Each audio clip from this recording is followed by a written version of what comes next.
Bagaimanapun, identitas seorang kultivator Dao Iblis agak sensitif. Namun, kota Yan adalah kota teratas di dunia.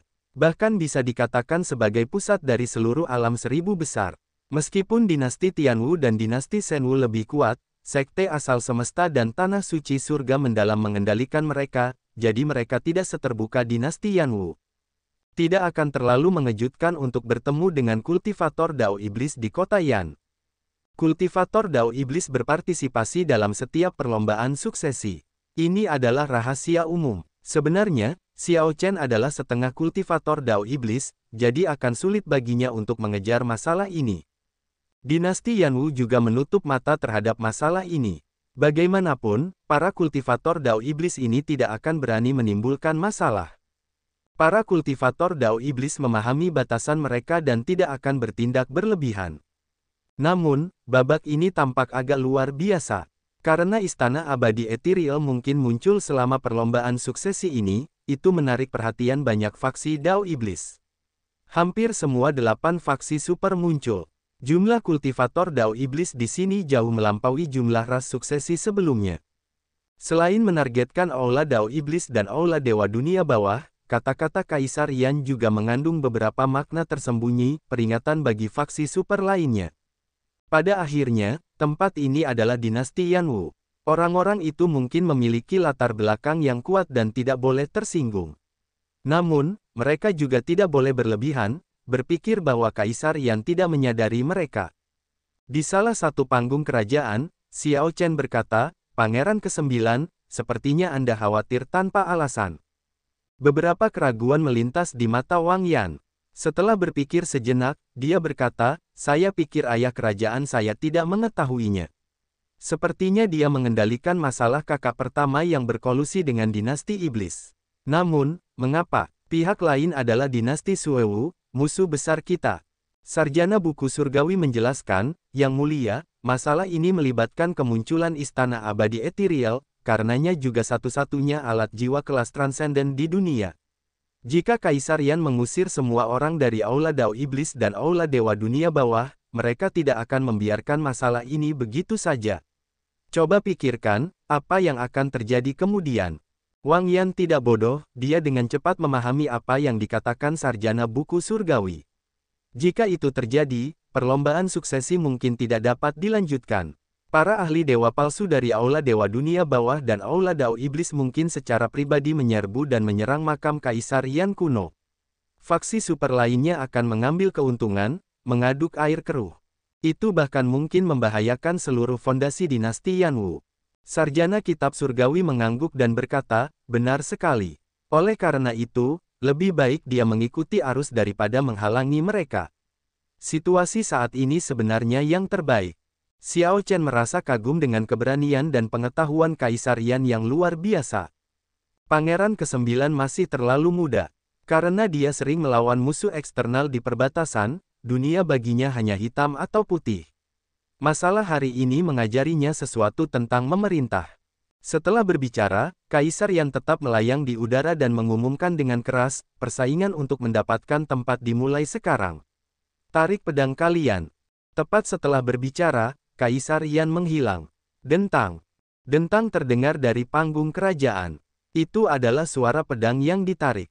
Setiap pangeran memiliki replika pedang kekaisaran Yan di tangannya. Meskipun alat jiwa yang sangat istimewa ini adalah replika, mereka terhubung dengan yang asli. Mereka bahkan dapat memanggil pedang kekaisaran Yan yang asli di saat-saat bahaya. Yang lebih istimewa lagi adalah bahwa setiap replika pedang kekaisaran Yan mengandung dao seorang pangeran. Misalnya, Pangeran ke-9 menghabiskan sebagian besar waktunya menjaga perbatasan, membunuh iblis. Yang digunakannya adalah dao pembantaian. Setelah perlombaan suksesi berakhir, hanya satu replika pedang kekaisaran Yan yang tersisa. Replika pedang kekaisaran Yan ini akan menerima warisan dan dao milik sang pangeran untuk menjadi pedang suci tertinggi, yang memerintah dinasti Yanwu. Dentang. Setelah Wang Yan menghunus pedang kekaisaran Yan, pedang itu berubah menjadi seberkas cahaya yang melesat maju dan menusuk bagian depan panggung kerajaan. Keberuntungan yang terkandung dalam pedang itu berubah menjadi substansial, terwujud sebagai gambar naga sepanjang 30 meter yang melingkari panggung kerajaan. Naga-naga segera saling beradu di langit tempat latihan. Saat naga-naga itu meraung, kekuatan naga menyebar, menghalangi langit dan matahari. Fenomena misterius muncul saat awan bergulung di atas istana kekaisaran. Pangeran pertama memiliki keberuntungan terkuat. Gambar naganya panjangnya 60 meter. Gambar itu dengan tenang melingkari panggung kerajaan, melepaskan kekuatan tanpa amarah. Ini mengejutkan lingkungan sekitar, menunjukkan aura seorang ahli. Berikutnya adalah Pangeran ke-8 Wang Feng dan Pangeran ke-13 Wang Yi. Gambar naga keduanya panjangnya 53 meter. Bayangan naga mereka muncul ke permukaan, mengejek bayangan naga milik pangeran pertama dengan permusuhan yang nyata. Sebagian besar pangeran lainnya seperti Pangeran ke-9, memiliki bayangan naga sepanjang 30 meter. Hanya beberapa pangeran yang menunjukkan keberuntungan yang lebih lemah, yang sangat jelas terlihat dalam pertarungan antar naga. Tidak mengherankan, para pangeran dengan keberuntungan yang lebih lemah ini akan menjadi sasaran untuk ditelan. Yang lain pasti akan menargetkan mereka selama kontes untuk slot, menjadi lawan prioritas. Betapa mengejutkan, gambar naga Pangeran ke-9 panjangnya 30 meter. Kapan keberuntungannya menjadi begitu kuat? Memang, Pangeran ke-9 selalu memiliki kehadiran yang lebih lemah. Dia juga tidak menunjukkan ambisi yang jelas untuk tahta, untuk berpikir bahwa akumulasinya begitu dalam. Namun, itu saja, yang benar-benar kuat masih Pangeran pertama, Pangeran ke-8, dan Pangeran ke-13. Manifestasi keberuntungan mereka memang luar biasa, jauh melampaui pangeran lainnya. Apakah kamu memperhatikan Pangeran ke-6 Wang Ming? Gambar naganya terlihat kecil, tetapi pada kenyataannya, itu melingkar beberapa kali. Panjangnya sebenarnya 43 meter. Orang ini bersembunyi sangat dalam. Aku tidak akan menyadarinya jika kamu tidak menyebutkannya. Pangeran ke-6 menjaga dirinya tetap tersembunyi. Dia hanya memilih untuk tidak membuat gelombang. Namun, begitu dia melakukannya, dia akan mengejutkan semua orang. Cepat, lihat, persaingan untuk slot dimulai. Pangeran ke-8 mengambil langkah pertama, menantang Pangeran ke-19.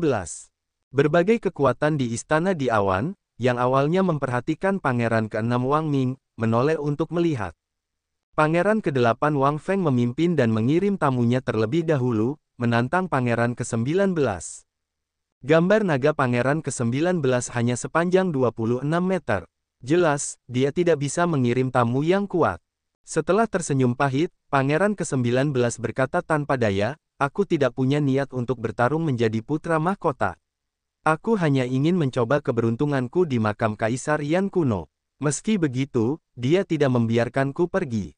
Pangeran ke-19 memilih untuk menyerah alih-alih melawan tanpa rasa takut, membiarkan pihak lain menang.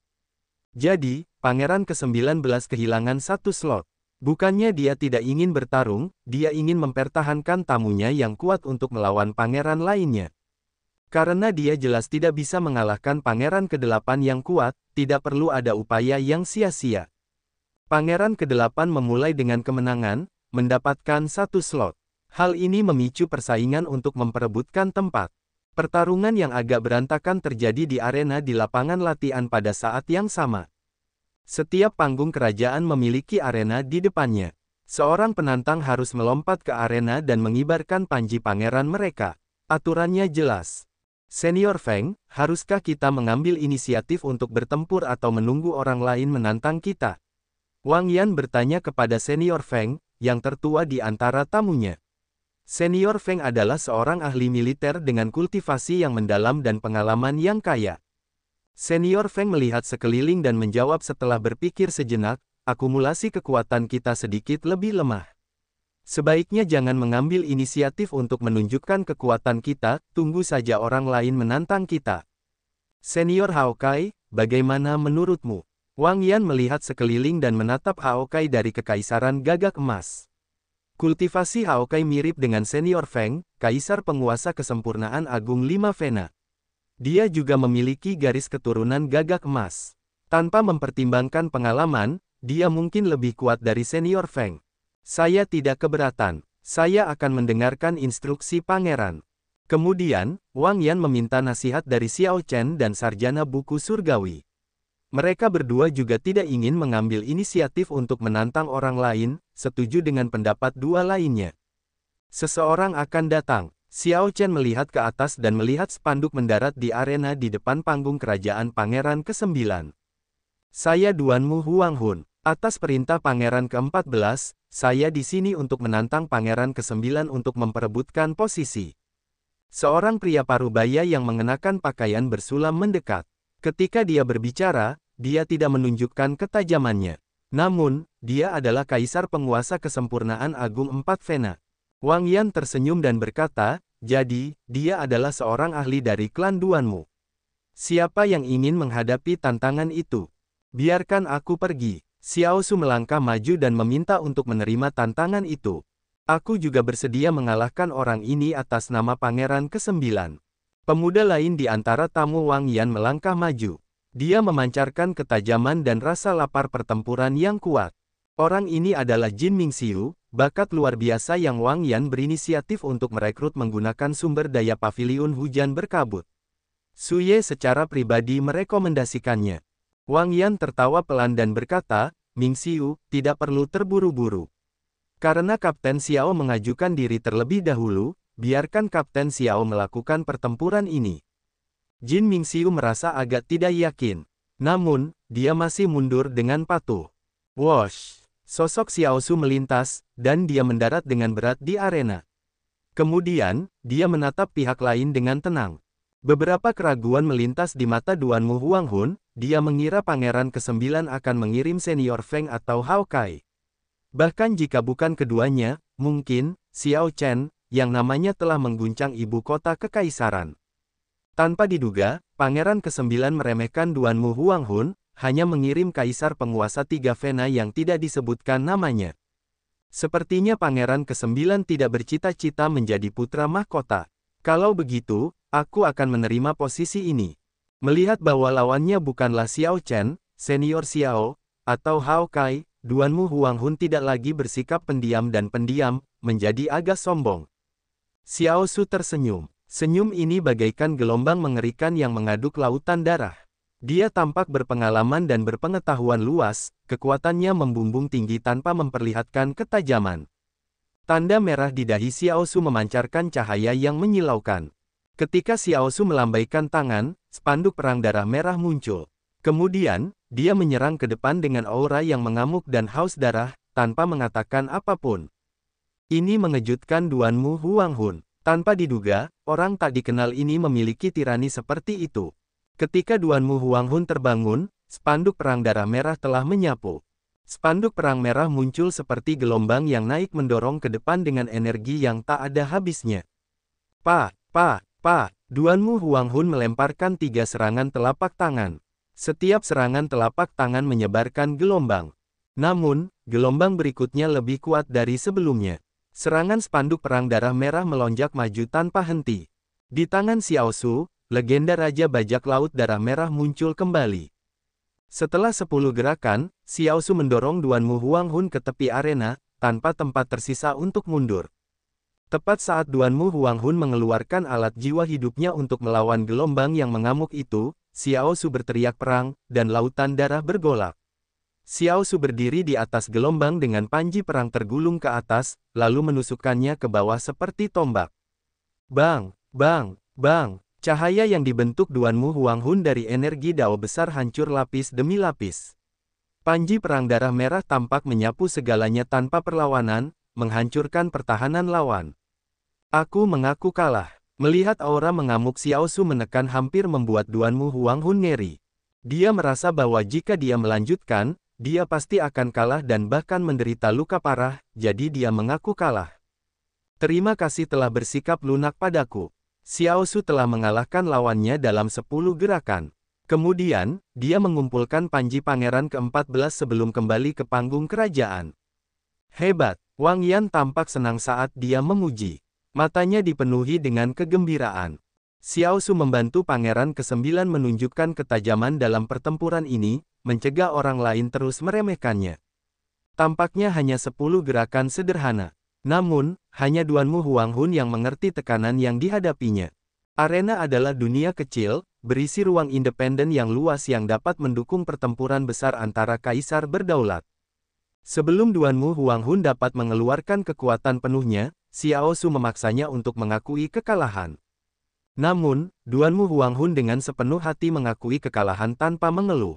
Yang lain akan merasa sulit untuk memahami tirani menindas yang ditunjukkan Xiao Su ketika ia melepaskan aura mengerikannya yang mengerikan, melompat ke udara, dan menyerbu ke bawah dengan panji perang. Aura Xiao Su tidak terasa seperti kaisar berdaulat tiga Vena. Apakah panji di tanganmu adalah panji perang darah merah yang ditinggalkan oleh Raja Bajak Laut Darah Merah yang legendaris saat itu? Duanmu Huanghun dengan keras bertanya kepada Xiao Su, yang telah kembali ke panggung kerajaan, dari arena. Ia merasa sedikit tidak puas, karena ia memiliki alat jiwa kelas rendah. Namun, ia ceroboh di awal dan tidak mengeluarkannya. Ini adalah satu-satunya titik ketidakpuasan. Jika Duanmu Huanghun mengeluarkan alat jiwa kehidupannya di awal, dia mungkin memiliki peluang yang sama untuk menang. Namun, jika pihak lain memegang spanduk perang darah merah, maka alat jiwa kehidupan Duanmu Huanghun tidak akan berarti apa-apa. Kamu memiliki mata yang cukup bagus. Xiao Su tidak menyangkalnya, yang dapat dianggap sebagai jawaban kepada pihak lain. Setelah Duanmu Huanghun mendengar itu, ketidakpuasan di matanya menghilang. Dia tahu bahwa dia tidak memiliki kesempatan sejak awal. Bahkan jika Duanmu Huanghun mengeluarkan alat jiwa kehidupannya di awal, hasilnya akan tetap sama. Dia tidak akan kalah dengan cara yang begitu dramatis. Karena Xiao Chen, tidak peduli seberapa rendah hati Pangeran ke-9, dia akan tetap menarik banyak perhatian. Kemenangan yang begitu jelas, mengalahkan lawan dalam 10 gerakan, segera menimbulkan keributan. Tidak disangka itu adalah spanduk perang darah merah. Orang yang luar biasa. Tidak heran Pangeran ke-9 memiliki gambar naga sepanjang 30 meter. Dia menyembunyikan dirinya dengan baik. Dengan bendera perang darah merah di tangan, tidak sulit untuk memahami Kaisar Penguasa Tiga Vena mengalahkan Kaisar Penguasa Kesempurnaan Agung. Ketika Kaisar Yan melihat penampilan Pangeran ke-9 dari istana di langit, matanya berbinar. Dia tersenyum pada orang-orang di sampingnya dan berkata, Little Nin melakukannya dengan cukup baik. Selain Xiao Chen, dia berhasil merekrut tamu seperti itu. Para tetua klan kerajaan di bawah Kaisar Yan juga merasa agak terkejut, jadi mereka mengawasi Pangeran ke-9. Di mimbar kerajaannya, Pangeran ke-9 tersenyum dan berkata, Xiao Su, bagus sekali. Sarjana Kitab Surgawi tertawa pelan dan berkata, Kapten Xiao sangat rendah hati.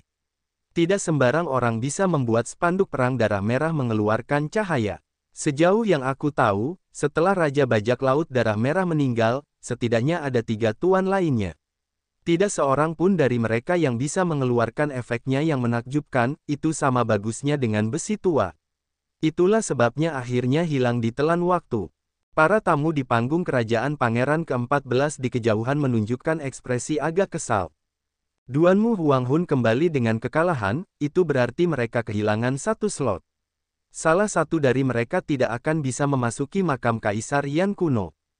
Namun, Pangeran ke-14 Wang Li hanya menunjukkan ekspresi merenung dan tidak peduli atas kekalahan itu. Setelah beberapa saat, dia menatap Pangeran ke-8 Wang Feng dan mengangkat bahu tak berdaya. Kenyataannya, itu adalah ide Pangeran ke-8 agar Wang Li mengirim Duanmu Huanghun. Dia ingin menguji kekuatan Pangeran ke-9. Tidak apa-apa jika mereka tidak menguji Pangeran ke-9. Setelah menguji, Wang Feng merasa terkejut.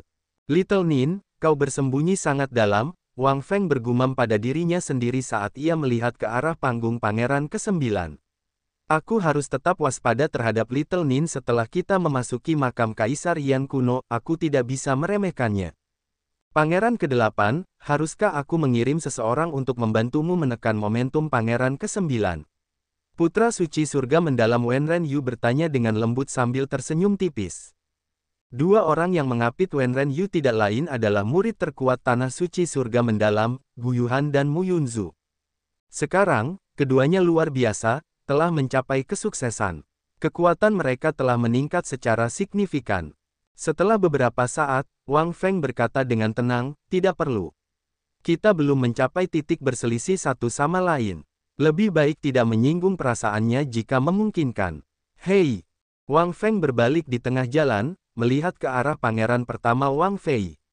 Aku adalah Tuo Bai Yao dari Kekaisaran Serigala Surgawi.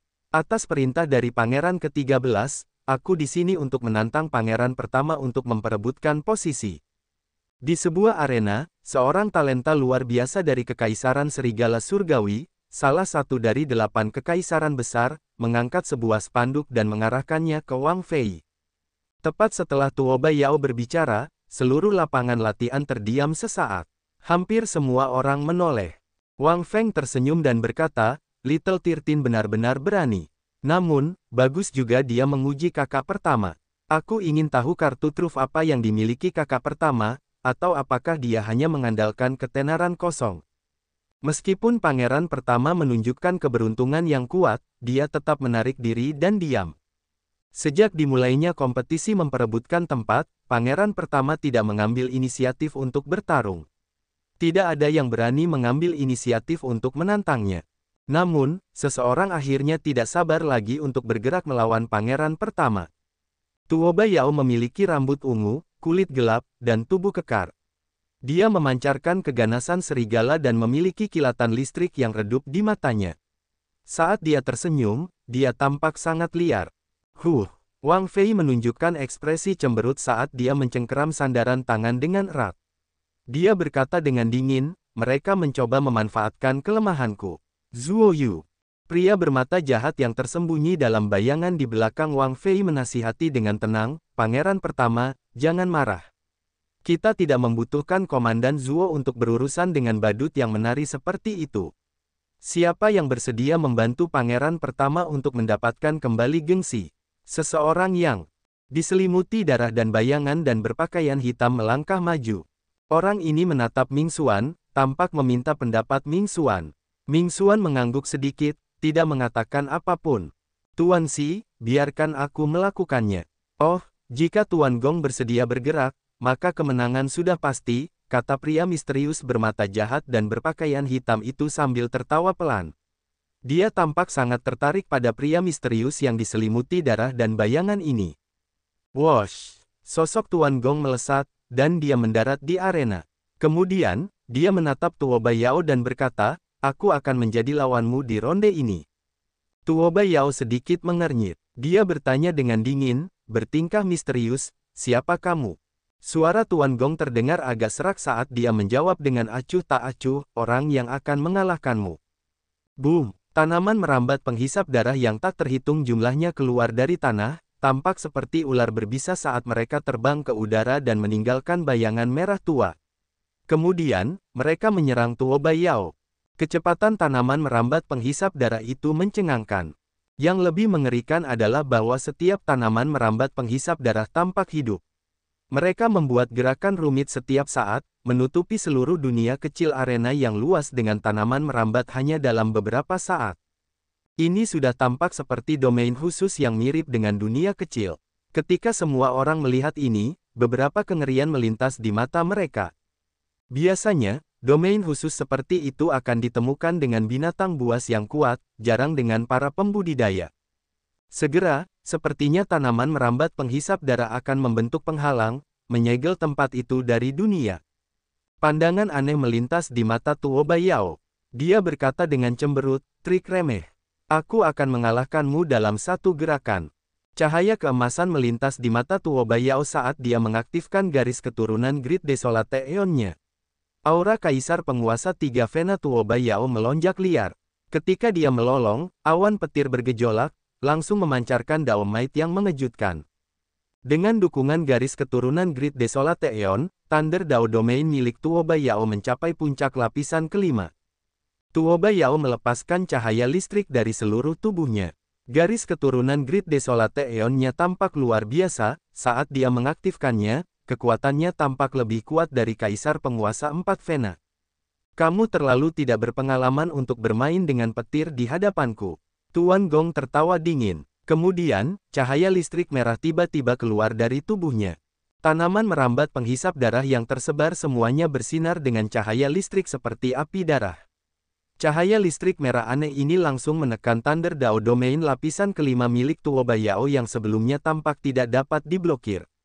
Wosh! Wosh, wosh. Jutaan tanaman merambat penghisap darah seperti ular berbisa melonjak dalam gelombang yang luar biasa, menerobos dao domain milik Tuo Bai Yao dan menggigitnya.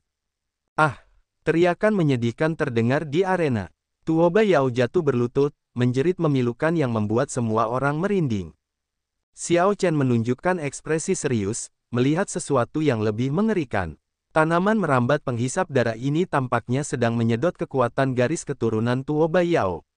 Dipelihara oleh kekuatan garis keturunan, cahaya listrik seperti api darah milik Tuan Gong menjadi lebih aneh. Aku mengaku kalah. Tuo Bai Yao mengucapkan kata-kata ini dengan susah payah. Rasanya seperti melakukan itu telah menguras semua energinya. Plop, begitu tanaman merambat penghisap darah kembali, Tuo Bai Yao jatuh ke tanah. Dia tampak putus asa, tidak lagi menunjukkan ketajaman dan keganasan yang dimilikinya sebelumnya. Rasanya seperti dia menjadi orang lain setelah kehilangan sebagian besar semangat dan energinya. Seluruh tempat menjadi sunyi senyap. Mata semua orang dipenuhi dengan keterkejutan dan kengerian. Tuan Gong ini memiliki kekuatan yang mengerikan. Dia tidak begitu kuat hingga menakutkan. Namun, tekniknya sangat jahat sehingga menimbulkan rasa takut. Baik itu domain blood-sucking fin yang seperti dunia kecil, listrik seperti api darah, atau blood-sucking finesse yang menghisap darah, semuanya tampak sangat mengerikan dan tak terbayangkan. Dengan gerakan Tuan Gong, semua orang melihat betapa mengerikannya pangeran pertama. Pangeran pertama hidup sesuai dengan gambar naga sepanjang 60 meternya. Yan Changming yang menyamar di belakang pangeran ke-6 Wang Ming menghela nafas, putra suci gereja teratai hitam dan putri suci teratai biru belum bergerak. Selain itu, masih ada orang itu, kekuatan demonik Dao Hall masih tak terduga. Tuan Muda Yan, ada apa? Anda tampaknya kurang percaya diri, Wang Li bertanya dengan lembut sambil sedikit mengernyit. Yan Changming menjawab dengan acuh tak acuh, Anda belum melihat kengerian orang itu.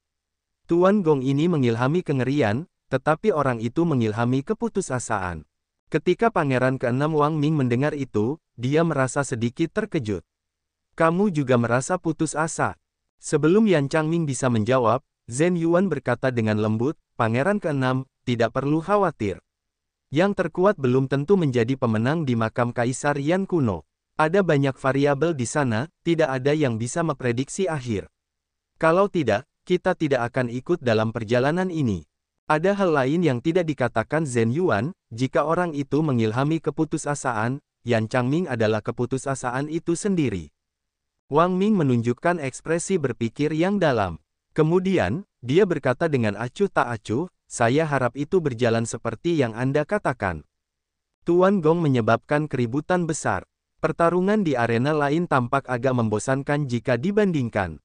Pangeran ke-13 Wang Yi menunjukkan ekspresi yang sedikit tidak sedap dipandang di panggung kerajaannya.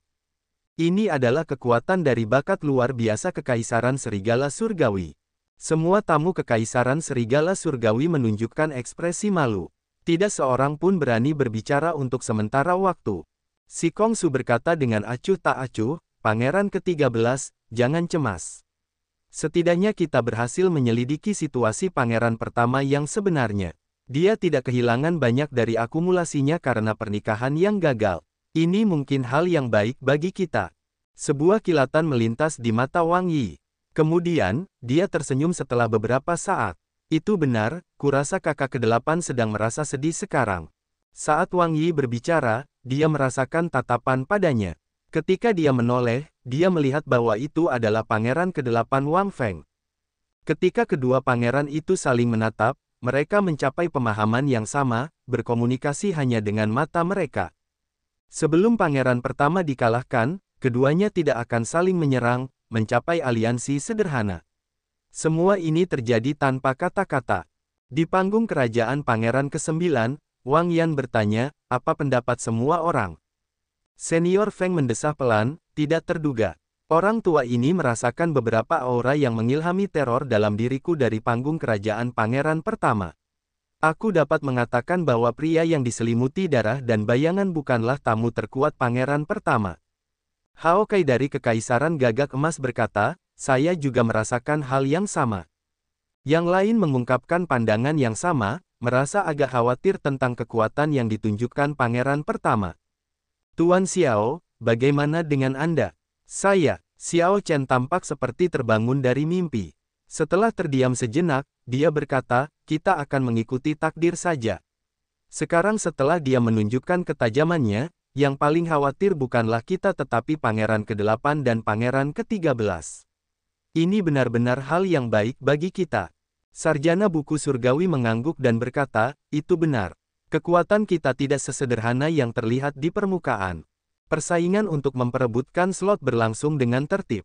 Atas saran cendekiawan kitab surgawi, Pangeran ke-9 sengaja kalah dalam pertandingan berikutnya sebelum memenangkan pertandingan ketiga.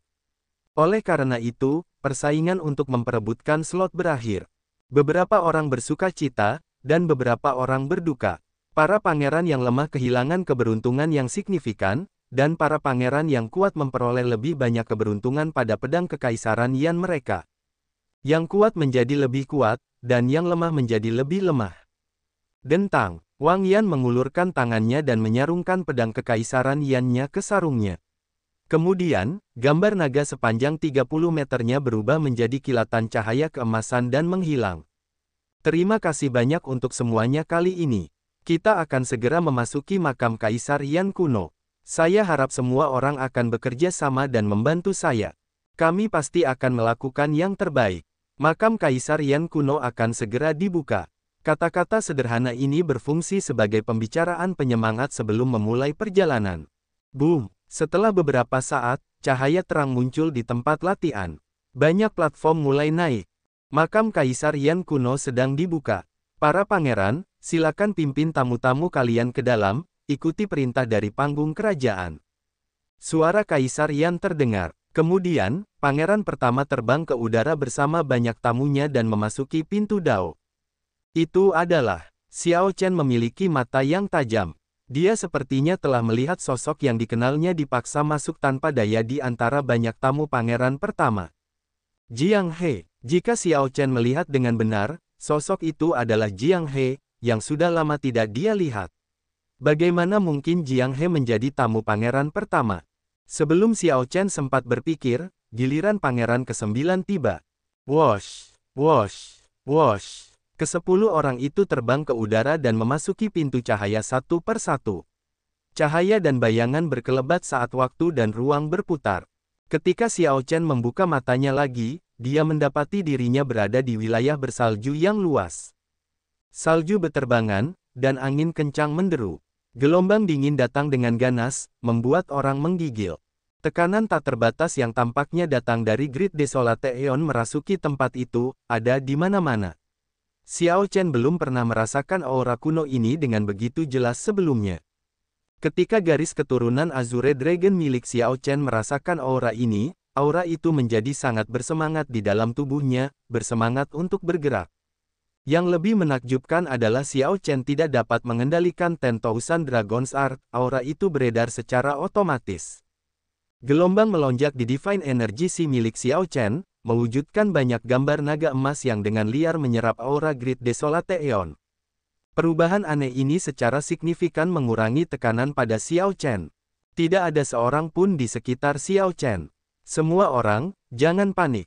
Tepat pada saat ini, suara pangeran ke-9 terdengar di lautan kesadaran Xiao Chen. Saat memasuki makam Kaisar Yan kuno, kalian akan dikirim ke tempat acak di pinggiran makam Kaisar Yan kuno. Tidak akan ada bahaya untuk saat ini. Jika kalian ingin berkumpul denganku, kalian dapat menggunakan potongan batu giok yang kuberikan kepadamu sebelumnya. Sebelum datang, Wang Yan telah menyerahkan potongan batu giok kepada semua tamunya, mengatakan bahwa itu akan berguna nanti. Sekarang setelah mereka memasuki makam Kaisar Yan kuno, sudah waktunya untuk menggunakan potongan batu giok. Xiao Chen mengeluarkan potongan batu giok, yang memancarkan cahaya redup. Saat dia menggenggamnya di tangannya, itu mengurangi sebagian besar rasa dingin. Senior Feng, Senior Hao Kai, dan Chang Ji, buat persiapan kalian. Aku akan menggunakan pedang kekaisaran Yan untuk membawa kalian ke sisiku. Adapun yang lain, kalian dapat bergerak sendiri jika kalian mau. Jika kalian ingin datang kepadaku, beritahu saja. Xiao Chen merenungkan ini. Sepertinya pangeran ke-9 dapat dengan paksa menarik orang-orang kepadanya. Ini seharusnya menjadi bentuk perlindungan. Setelah berpikir sejenak, Xiao Chen memilih untuk tinggal. Tidak ada terburu-buru untuk berkumpul dengan Pangeran ke-9 untuk saat ini. Bagus. Semua orang ada di sini. Adapun tamu yang tersisa, harap dengarkan apa yang akan kukatakan sebelum bergerak. Selama putaran pertama perlombaan suksesi, kita perlu mengumpulkan esensi naga. Kita dapat memasuki putaran kedua hanya setelah kita memiliki esensi naga yang cukup. Esensi naga yang kamu kumpulkan akan terkumpul di pedang kekaisaran Yan milikku dan meningkatkan keberuntunganku. Merasa bingung, Xiao Chen bertanya, esensi naga. Yang disebut esensi naga dapat dipahami sebagai manifestasi fisik dari keberuntungan. Urat leluhur dari urat naga dinasti disembunyikan di sini. Semua binatang buas yang lahir di sini dan warisan dari Kaisar Yan masa lalu semuanya mengandung esensi naga. Harta karun dan perkakas jiwa dalam warisan akan mengandung esensi naga juga. Setiap orang dapat menyimpan harta karun dan perkakas jiwa yang kamu kumpulkan, ingatlah untuk menyimpan esensi naga yang terkumpul di kepingan giokmu. Suara Pangeran ke-9 terdengar lagi, menjawab pertanyaan Xiao Chen. Hal ini membuat Xiao Chen sangat menantikan makam Kaisar Yan kuno ini. Semua orang bisa menyimpan harta karun dan perkakas jiwa. Tidak heran orang luar semua berbondong-bondong masuk. Babak pertama akan berlangsung selama 1 bulan. Saya harap semua orang akan membantu saya mengumpulkan lebih banyak esensi naga. Tanpa esensi naga yang cukup, saya tidak akan bisa ikut serta dalam babak kedua. Pada saat itu, semua orang, termasuk saya, akan dipaksa pergi. Selain itu, jika Anda menghadapi bahaya, Anda dapat menghancurkan lempengan batu giok untuk meninggalkan makam Kaisar Yan kuno. Kemudian, Wang Yan tampak mengingat sesuatu dan menambahkan, juga, satu hal lagi. Tempat ini telah ada sejak zaman kuno. Itu mengakibatkan tekanan spasial yang kuat. Jika Anda memiliki cukup esensi naga di strip giok, Anda akan dapat menyesuaikan diri dengan tempat ini dengan lebih baik dan mengeluarkan semua kekuatan Anda. Baiklah, itu saja. Saat Xiao Chen memegang strip giok, dia bergumam pada dirinya sendiri, tekanan spasial. Seni 10.000 naga beredar di tubuhnya, dan gambar naga memancarkan cahaya di laut energi ilahinya. Karenanya, Xiao Chen tidak merasakan banyak tekanan spasial. Namun, ketika dia memegang strip giok, beberapa rasa dingin mereda. Ketika Xiao Chen menempelkan strip giok ke dahinya, peta 3 dimensi muncul di benaknya. Ini adalah peta kasar makam Kaisar Yan kuno. Xiao Chen meletakkan strip giok dan melihat sekeliling sebelum melayang ke udara. Boom! Pada saat itu, rasanya seperti rantai yang tak terhitung jumlahnya hancur. Xiao Chen benar-benar merasakan banyak tekanan sekarang. Saat dia berdiri di puncak gundukan salju, dia membuka mata langitnya dan mengamati pemandangan sekitar 50.000 kilometer. Wosh, wosh, wosh. Xiao Chen melesat cepat ke atas dan ke bawah di udara seperti burung layang-layang sebelum mendarat dengan mantap. Setelah beberapa pengamatan, dia mendapat gambaran kasar tentang lokasinya di makam Kaisar Yan kuno. Tempat ini memang agak aneh. Teknik pergerakan dan kultivasinya semuanya terbatas.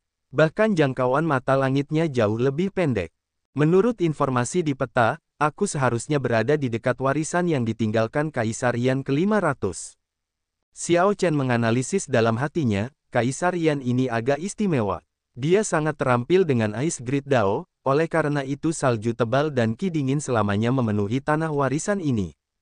Warisan di makam Kaisar Yan kuno ditinggalkan setelah Kaisar Yan sebelumnya meninggal. Warisan tersebut didasarkan pada teknik kultivasi Kaisar Yan ini, yang memberikan berbagai jenis warisan.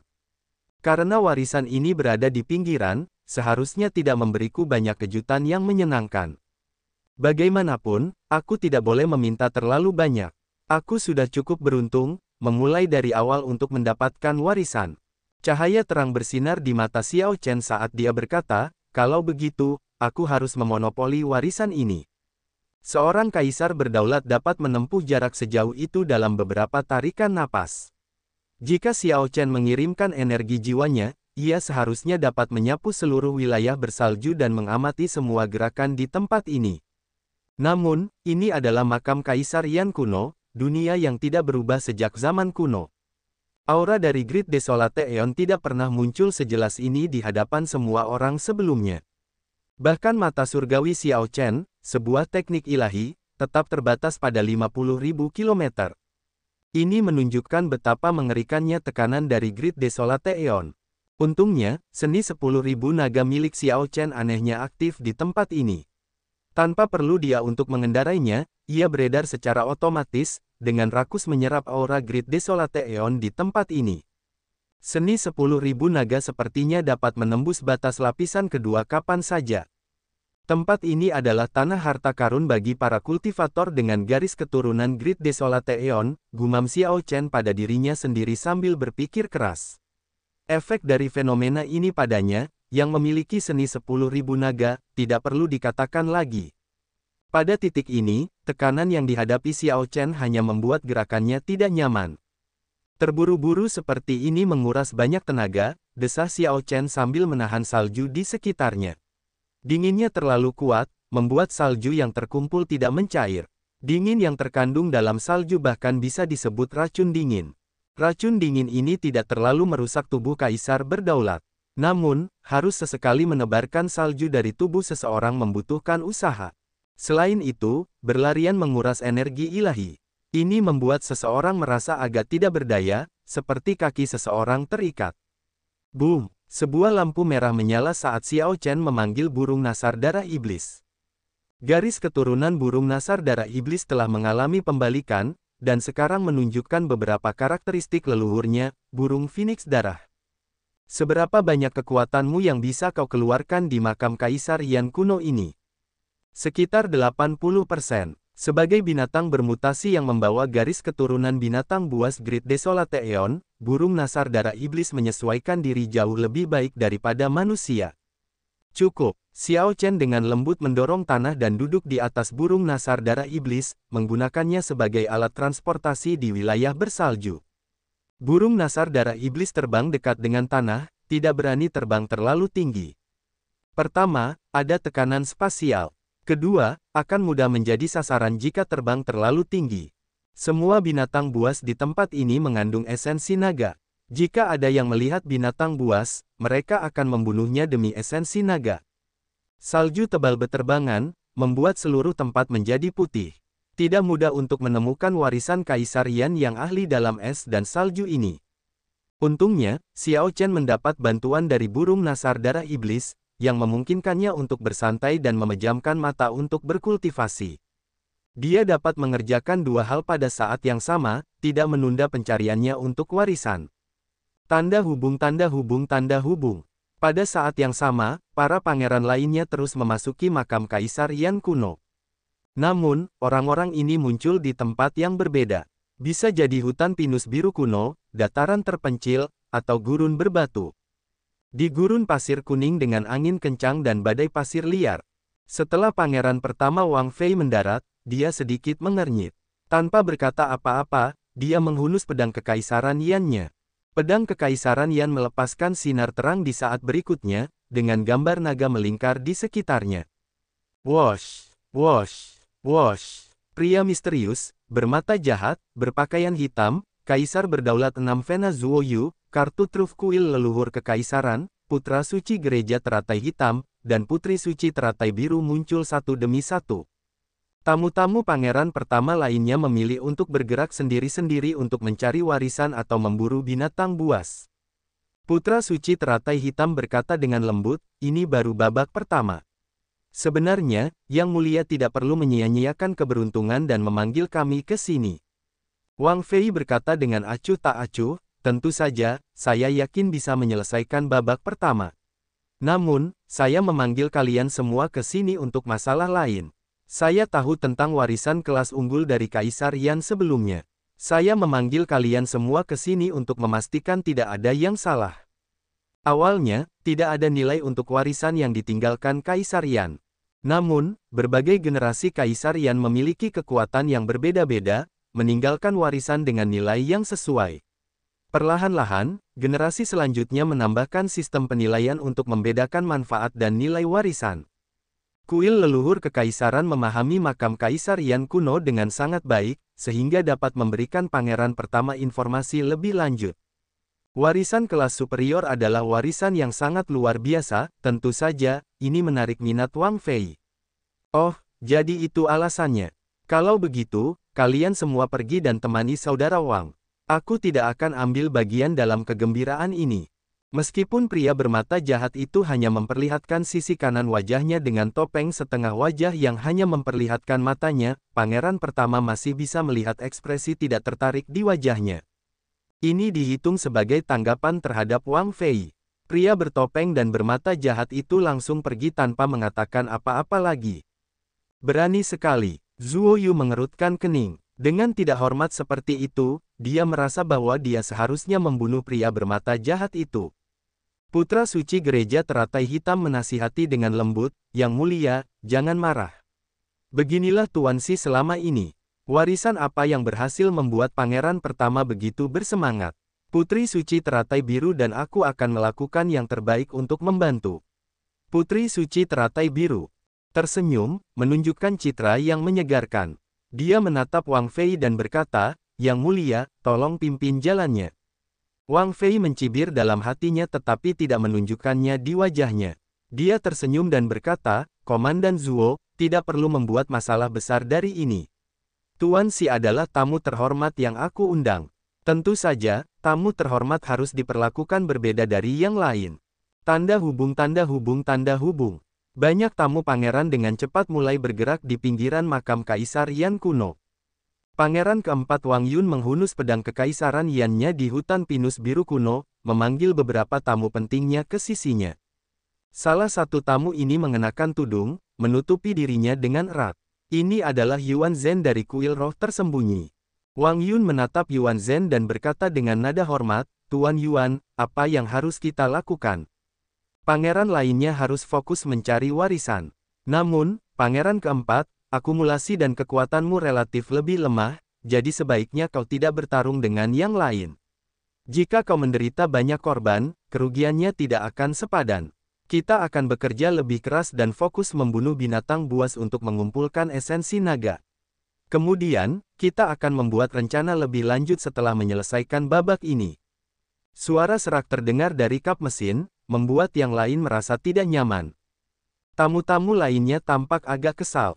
Apa gunanya datang ke makam Kaisar Yan kuno jika mereka tidak mencari warisan? Pangeran keempat Wang Yun telah memutuskan tentang saran Yuan Zhen. Dia berkata, "Kalau begitu, mari kita ikuti saran Tuan Yuan. Semua orang harus bekerja membunuh binatang buas untuk mengumpulkan esensi naga. Setelah ini selesai, aku akan memberi hadiah besar kepada semua orang. Selain itu, kalian mungkin masih menemukan harta karun saat berburu binatang buas. Segalanya mungkin terjadi di makam Kaisar Yan kuno." Setelah dia mengatakan ini, tamu-tamu lain tidak lagi merasa kesal. Yuan Zhen bersikap rendah hati selama ronde ini, tidak bermaksud untuk mengungkap identitasnya. Tanda hubung tanda hubung tanda hubung. Hebat, surga membantuku. Di sisi pangeran ke-13, mata Bai Yunfei dari Kekaisaran Binatang Rawa Putih berbinar karena kegembiraan. Dia berkata, "Tempat ini adalah yang terbaik bagi kita, para kultivator dengan garis keturunan Great Desolate Aeon." Wang Yi tersenyum, dia juga merasa terkejut. Memikirkan bahwa aura Great Desolate Aeon di makam Kaisar Yan kuno jauh lebih mengerikan daripada yang dikatakan legenda. Dari 17 tamu pangeran ke-13, hanya 2 yang merupakan ahli istana kerajaan. Sisanya adalah Kaisar berdaulat Istana Dewa Bela Diri. Senior Sikong, apa yang harus saya lakukan di babak ini? Si Kongsu yang mengenakan jas hujan jerami, yang tampak seperti seorang nelayan, tampak sangat tenang. Dia menjawab setelah berpikir sejenak, "Kita terbagi menjadi 3 kelompok. Keuntungan kita adalah yang terbesar di babak pertama. Kita harus mendapatkan warisan sebanyak yang kita bisa. Kita bahkan perlu membiarkan beberapa warisan terbuang sia-sia. Langsung perbaiki yang dapat meningkatkan kekuatan kita, dan jangan buang waktu." Setelah beberapa waktu berlalu, kebanyakan orang akan terbiasa dengan tekanan spasial di sini. Kita tidak akan memiliki banyak keuntungan dari garis keturunan kita saat itu. Jadi, kita perlu memanfaatkan sepenuhnya keuntungan kita di bulan pertama ini untuk mendapatkan keuntungan yang lebih besar. Mata Wang Yi berbinar. Dia tersenyum dan berkata, memiliki senior di sekitar seperti memiliki harta karun. Baiklah, kita akan mengikuti saran senior.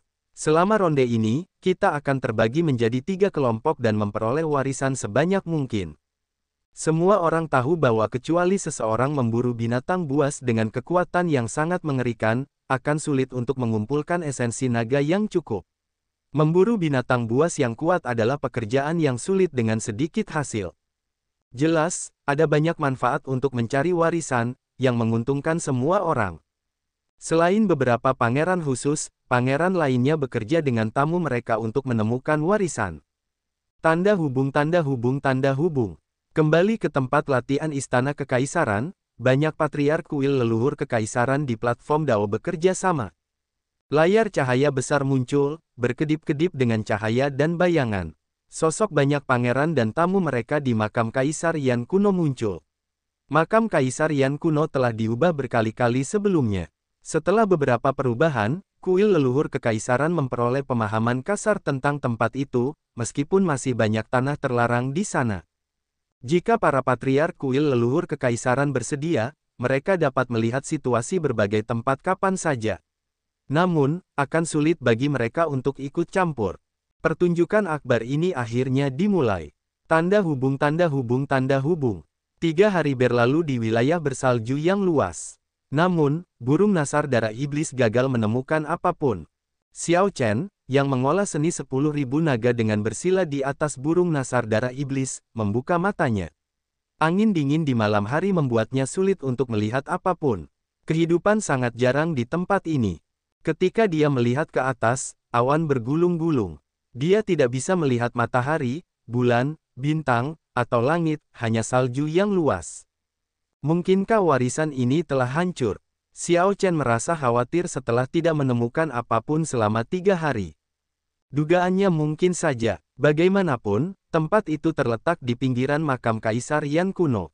Tempat itu pasti akan mengalami kerusakan dari setiap ras penerus, perlahan-lahan hancur. Hei, tepat pada saat ini, hujan salju mulai berkurang secara signifikan, awan tebal di langit menipis perlahan-lahan. Pada tengah malam, awan tebal itu pecah, dan bulan yang terang muncul tanpa suara. Bulan yang terang itu menggantung tinggi di udara, tampak selembut api. Xiao Chen tidak pernah menyangka bahwa bulan yang terang itu bisa seterang dan semurni ini.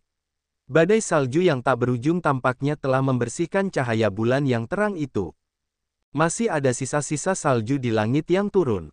Di bawah sinar bulan, sisa-sisa salju di udara menciptakan bintik-bintik cahaya dan bayangan yang tak terhitung jumlahnya di hamparan salju putih yang tak terbatas dan cerah. Awan pecah, dan bulan pun muncul. Kepingan salju menciptakan bayangan di wilayah bersalju yang tak terbatas, melahirkan pemandangan yang menakjubkan. Xiao Chen, yang duduk di atas burung nasar darah iblis, dengan puas mengagumi pemandangan yang indah itu, bergumam pada dirinya sendiri, apakah ini kesempatan yang kita tunggu-tunggu? Itu adalah. Xiao Chen melihat ke depan dan samar-samar melihat istana ilusi bermandikan cahaya bulan di batas penglihatannya.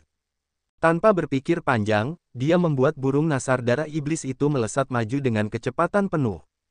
Hanya kepingan salju sporadis yang melayang di udara.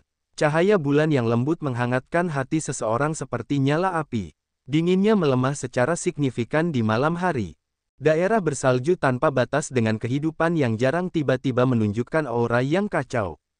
Xiao Chen berpikir dalam hati, sepertinya beberapa orang berkeliaran di daerah bersalju seperti aku.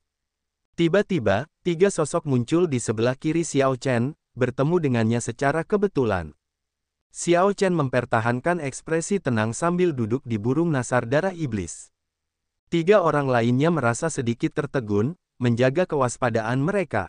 Namun, ketika mereka melihat Xiao Chen di burung nasar darah iblis, ekspresi mereka segera rileks.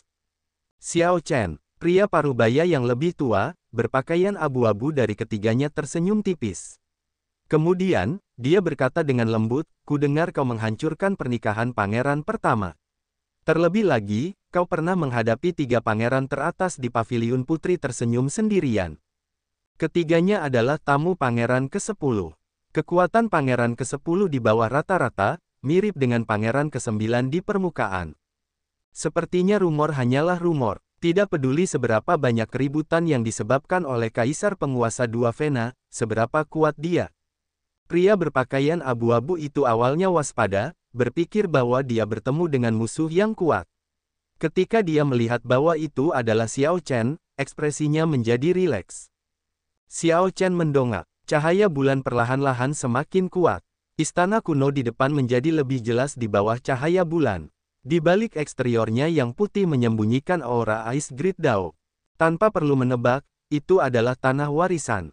Namun, itu hanya muncul di bawah sinar bulan. Itulah sebabnya tidak ada jejaknya 3 hari yang lalu.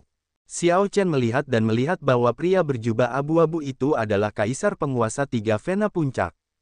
Api berkobar di mata orang ini, dan energi yang mengerikan berkumpul di tubuhnya, memberikan tekanan yang kuat. Lalu, Xiao Chen bertanya dengan acuh tak acuh. Ini bukan saat yang tepat untuk memulai konflik dengan orang ini. Kita harus menunggu sampai kita berkumpul dengan pangeran ke-10 di tanah warisan sebelum membuat rencana lebih lanjut. Seorang pria berambut putih di antara ketiganya mengirimkan proyeksi suara kepada pria berpakaian abu-abu ini.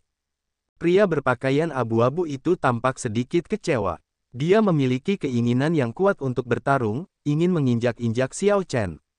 Namun, dia menganggap warisan lebih penting, jadi dia bertahan untuk saat ini. Jika seseorang dapat menginjak-injak Xiao Chen, dia juga akan menjadi terkenal. Dalam kehidupan seseorang, ketenaran dan keuntungan berkuasa. Tentu saja, orang yang ambisius akan memperjuangkannya, bahkan kaisar berdaulat pun tidak dapat menghindarinya. Anggaplah dirimu beruntung. Ayo pergi. Pria tua berpakaian abu-abu itu mendengus dingin. Kemudian, dia berbalik dan pergi, tidak mau repot-repot membuang kata-kata pada Xiao Chen. Sungguh tidak masuk akal. Xiao Chen merasa tidak bisa berkata apa-apa dalam hatinya. Burung nasar darah iblis melesat maju dengan kecepatan tinggi, memancarkan kilatan cahaya merah. Xiao Chen memiliki garis keturunan Grid Desolate Eon. Selain itu, dia memiliki seni 10.000 naga yang beredar setiap saat di makam Kaisar Yan kuno. Tekanan yang dihadapi Xiao Chen setidaknya 70 atau 80% lebih rendah daripada yang diderita orang lain. Ketiga orang di depan baru saja meningkatkan kecepatan mereka sedikit ketika mereka mendengar angin menderu. Ketika mereka melihat ke belakang, mereka hanya melihat bayangan yang ditinggalkan oleh cahaya merah. Ketiganya dengan cepat menoleh ke depan dan melihat Xiao Chen duduk di burung nasar darah iblis menghilang di kejauhan. Ini mengejutkan ketiganya. Mereka tidak menyangka Xiao Chen begitu cepat. Di mata pria berpakaian abu-abu itu, tindakan Xiao Chen mengejeknya, langsung membuatnya marah. Sialan, Xiao Chen, dasar bajingan. Kau pura-pura lemah lembut tadi, dan saat aku mengalihkan perhatianku, kau menamparkan wajahku. Kejar dia. Pria berpakaian abu-abu itu memimpin dalam menyerang ke depan, sosoknya berkelebat di udara. Energi ilahi memancar, dan seluruh tubuhnya memancarkan cahaya yang menyala-nyala. Namun, kelompok itu masih tidak dapat melihat sosok Xiao Chen setelah mengejar selama 15 menit. Ini membuat mereka merasa tidak yakin. Xiao Chen ini pasti bersembunyi. Pria berpakaian abu-abu itu melihat sekeliling. Dia merasa sangat tidak berdaya karena tidak melihat Xiao Chen. Pria tua berambut putih dan orang lainnya bergegas mendekat. Setelah melihat situasinya, mereka menghibur pria berpakaian abu-abu itu, lupakan saja. Karena dia bersembunyi, tidak perlu bertarung dengannya. Diberi jalan keluar dari rasa malu ini, pria berpakaian abu-abu itu berkata dengan dingin, dia bisa menganggap dirinya beruntung.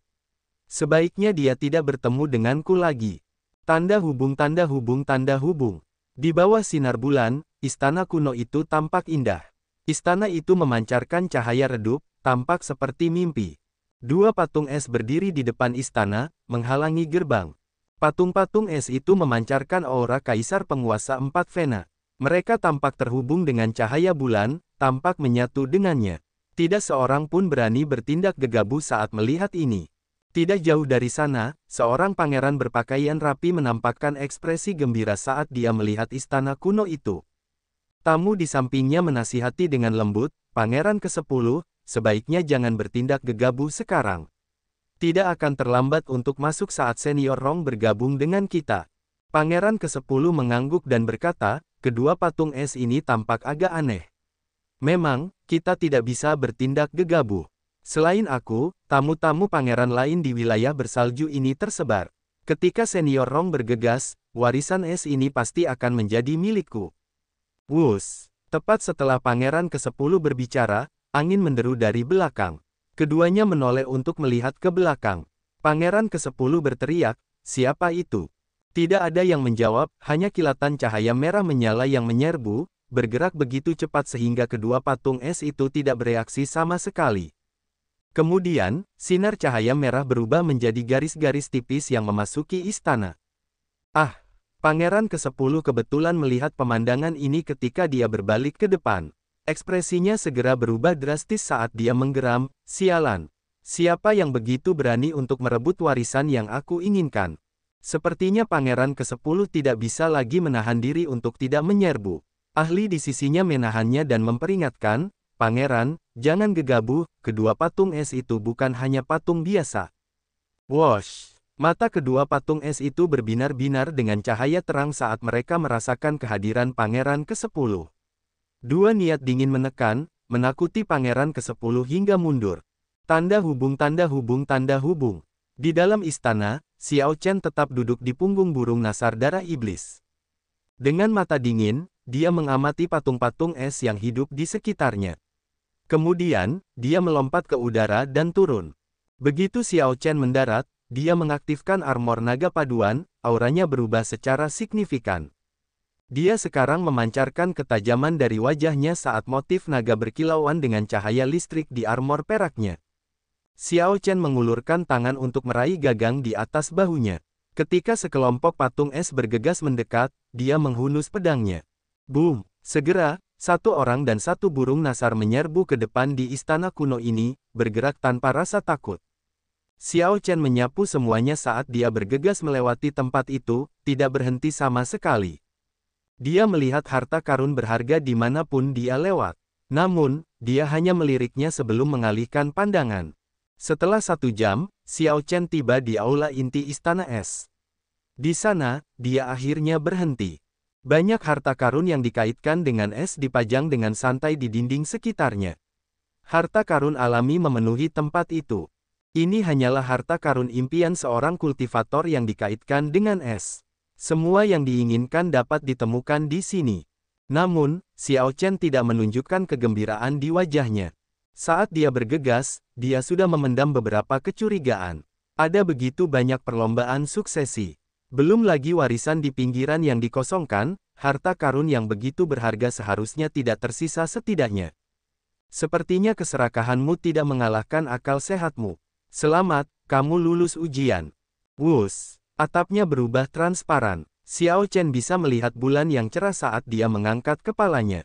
Di bawah cahaya terang yang terpancar ke segala arah, seorang pria parubaya berpakaian putih dengan aura elegan tampak turun dari bulan. Setelah melihat lebih dekat, orang ini memiliki beberapa kemiripan dengan Kaisar Yan. Xiao Chen menduga bahwa ini seharusnya adalah wasiat Kaisar Yan yang meninggalkan warisan ini.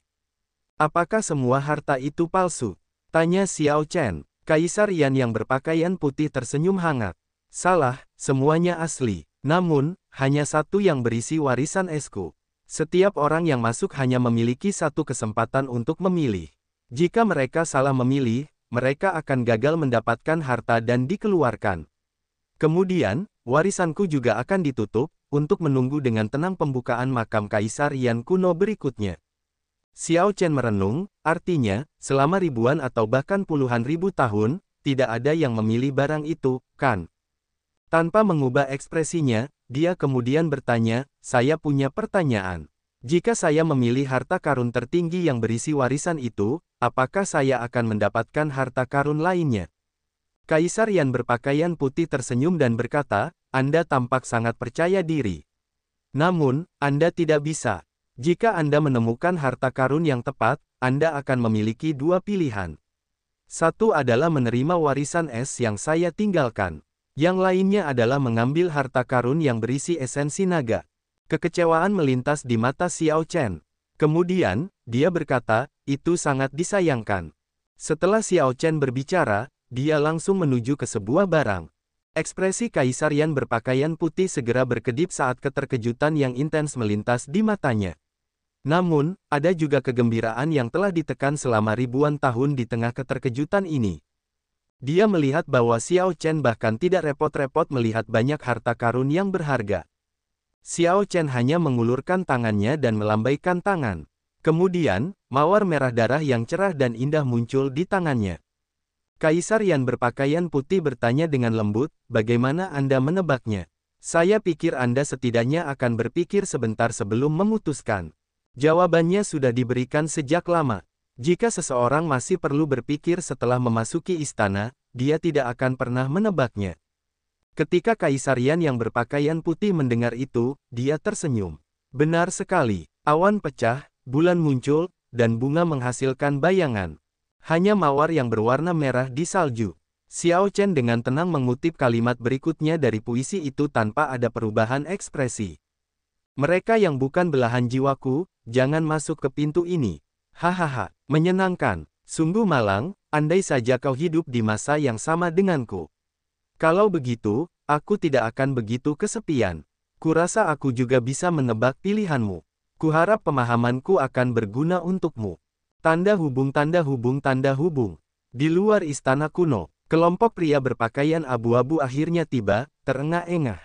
"Pangeran ke-10, untungnya, kami telah menghormati perintahmu. Kami bergegas dengan kecepatan tercepat kami, tidak seorang pun di wilayah bersalju seharusnya lebih cepat dari kami." Kelompok pria berpakaian abu-abu itu sangat lelah. Namun, ketiganya masih menunjukkan kebanggaan di mata mereka. Sepanjang jalan, kelompok itu telah melewati banyak tamu lain, meninggalkan mereka dalam debu. Pangeran ke-10 menunjukkan ekspresi agak canggung, tidak mengatakan apa-apa. Orang di samping pangeran berkata, "Senior Rong, seseorang sudah masuk." Orang itu sangat misterius. Selain kilatan cahaya merah, kami tidak melihat apapun lagi. "Apa?" Pria berpakaian abu-abu itu tertegun, seperti disambar petir. Dia berseru serak, "Itu Xiao Chen." Tidak kusangka Xiao Chen tidak bersembunyi. Sebaliknya, dia mendahului kita. Bagaimana ini mungkin? Senior Rong, tidak ada waktu. Kita harus bergerak cepat. Pria berpakaian abu-abu itu terbangun dari linglung. Dia berkata, "Benar, benar, benar. Ayo cepat menyerbu." Setelah mengumpulkan 4 tamu, Pangeran ke-10 menerima dorongan kepercayaan diri. Dengan pria berpakaian abu-abu memimpin, mereka menyerbu kedua patung es. Boom! Tiba-tiba, istana kuno itu meledak tanpa peringatan apapun. Gelombang kejut yang melonjak memukul mundur kelompok itu. Pria berpakaian abu-abu yang memimpin berada dalam kondisi yang paling menyedihkan. Darah keluar dari mulutnya, dan kulitnya menjadi sangat pucat saat dia jatuh ke tanah beberapa kali.